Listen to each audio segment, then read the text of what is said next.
Okay, so we're diving into a story that's unfolding right now in South Korea, and it's a pretty gripping one. I mean, we're talking about a sitting president, President Yoon, facing arrest. Yeah. We've got news articles, we've got legal analysis, and even a message straight from Yoon himself Huh. that we're going to unpack. It's like a scene straight out of a movie. A leader barricaded in his residence, facing off against authorities. Yeah, it's a dramatic story for sure. But it also kind of exposes some serious cracks, I think, in South Korea's legal and political systems. Exactly. And, this whole thing started with Yoon's impeachment over that whole decision to declare martial law, which he said was necessary to stop what he called anti-state forces. Mm. But now he's been detained for questioning as part of this insurrection investigation. And how this arrest went down, well, let's just say there are a lot of questions about if it was even legal. Right. I think to really break it down, you need to understand like three key things here. First is the legality of the arrest warrant itself. The second is these allegations that the Corruption Investigation Office, or CIO, pressured officials into basically forging documents to get access to Yoon's residence. And then the third is whether the CIO even had the authority to investigate the president in the first place. Okay, so let's unpack this. You mentioned the CIO. Can you remind us who they are and what their role is in all this? Yeah, so the CIO is this relatively new independent agency in South Korea, and they're specifically tasked with investigating corruption among like high-ranking officials. Think of them like a special unit that focuses on rooting out wrongdoing in the government. So a pretty powerful agency with a very specific mandate. Exactly. Now imagine the scene. Police investigators surrounding Yoon's residence, a tense standoff that lasts for hours. We've even got this image here that shows the officers leaving the residence after the arrest. Yeah, it's a pretty dramatic picture. It really kind of underscores just how serious this is. And this standoff wasn't just for show. It really highlights this legal battle that was brewing underneath, because the legality of the arrest warrant itself is being super fiercely debated. I remember reading about those allegations that the CIO maybe pressured officials from the Ministry of Defense's 55th Security Division, the unit responsible for protecting the president, into like misusing their official seals on documents. Yeah, basically we're talking about potential forgery here. The CIO claims they had permission to enter the residence, but both the Ministry of Defense and the Presidential Security Service, who are responsible for the president's safety, have denied giving any authorization at all. So if that's true, it raises some serious red flags about how the CIO is operating. Forging official documents to get access to the president's house, if that's what happened, would be a huge breach of trust. Potentially abuse of power, too. Oh, for sure. It goes to the heart of due process. You know that idea that everyone, even a president under investigation, deserves fair treatment under the law. And then there's that whole question of whether the CIO even had the authority to investigate President Yoon in the first place. And this is where the legal analysis gets super interesting. There's this former judge who actually argues that the law that set up the CIO Act may actually contradict the South Korean Constitution when it comes to presidential immunity. Okay, so let's pause here for a second. Because presidential immunity might be a key concept that some of our listeners aren't super familiar with. Sure. So presidential immunity basically means that a sitting president can't be put on trial for most crimes. It's the safeguard to protect the office of the president from prosecutions that are politically motivated and to make sure that the president can carry out their duties without fear of legal harassment. So the idea is you don't want a president who's constantly bogged down in court cases. Right. But here's the thing. The Constitution doesn't explicitly say whether a president can be investigated while in office. And that's the gray area the judge is pointing to. He's suggesting that even investigating a president, especially when it involves making them cooperate, could be a violation of that immunity. Exactly. He's saying that the idea of presidential immunity means there should be some level of protection from investigations that are intrusive. And remember, the CIO wasn't given the power to investigate treason charges, which is what President Yoon's facing here. Right. They're trying to say it's a related offense to the initial investigation into potential abuse of power. And the former judge says that that's a weak argument. He actually uses this great analogy. He says it's like saying you have the authority to investigate a murder because it's related to an assault. So he's basically saying the CIO is going outside its boundaries, trying to investigate something way more serious than what they're authorized to do. That's the main point of his argument. And this leads to another kind of puzzling detail. The choice of court where the CIO filed for the arrest warrant. They went to the Seoul Western District Court, which is kind of strange, right? Very unusual. They typically file with the Seoul Central District Court. So the former judge thinks they might have gone to the Western Court because they thought they'd have a better shot at getting the warrant approved there. So like they were shopping around trying to find a court that would be more likely to agree with them. That's what the judge is suggesting. And get this, to make things even more complicated, the Chief Justice of the Court Administration Office, a very high-ranking figure in the judicial system, has suggested that the CIO's actions in going into the presidential residence without the right consent may have been illegal. Wow. So even within the legal system, there are some serious doubts about the CIO's actions. It's like the system itself is divided on this. And that division really shows just how unprecedented and complex this situation is. It's this whole tangled web of legal arguments, political maneuvering, and questions about the very basis of due process. So we've got this potentially illegal arrest, possible forgery of documents and questions about the CIO's authority all surrounding this case. But at the center of it all is President Yoon, a man who, according to his own words, feels incredibly betrayed by the system that he swore to uphold. Let's dig into President Yoon's perspective a bit more. Okay, because this is where I think the human element of this story really comes in. We have access to a statement that he released just today, and it's addressed directly to the South Korean people. And he doesn't hold back. He expresses this really deep disillusionment with what he sees as the collapse of the legal system. And this statement really echoes sentiments that he shared in a handwritten letter that he released earlier. In the letter, he kind of reflected on his leadership, the challenges that he's faced, and his commitment to liberal democracy and the rule of law. He talks about warrants being issued by institutions that don't have the authority to being falsified, his own rights being violated. It's a pretty powerful statement, a real indictment of what he sees as a system that's gone totally off track. And it's not just about him or his personal grievances. He's expressing real concern for the future of South Korea, for the integrity of its democratic processes, and for the rule of law itself. And he uses this really powerful analogy. He compares the situation in South Korea to a software crisis. Yeah. And he contrasts that with this more traditional idea of a hardware crisis, like a war or a natural disaster.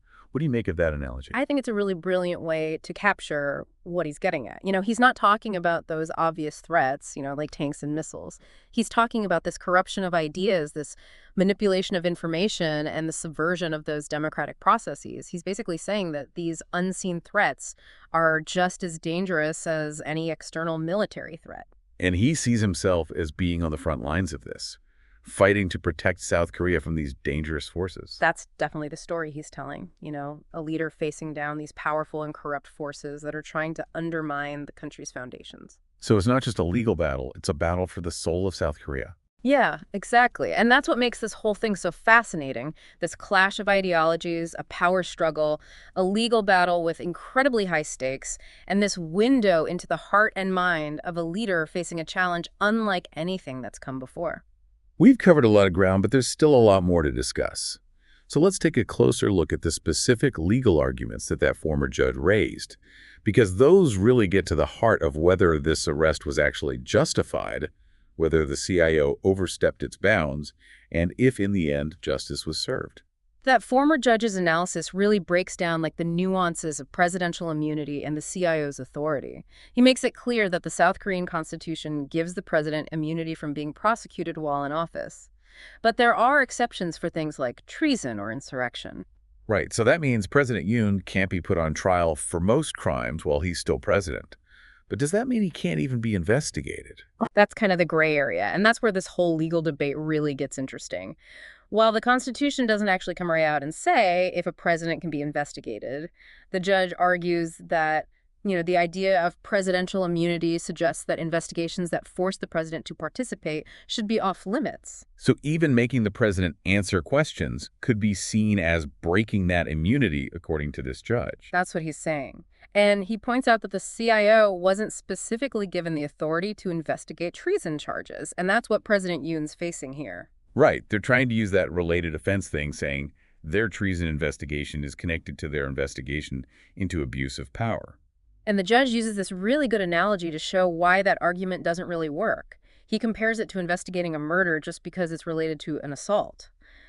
The point is, treason and abuse of power are two separate things with very different possible consequences. That analogy really makes you see that the CIO might be pushing things too far.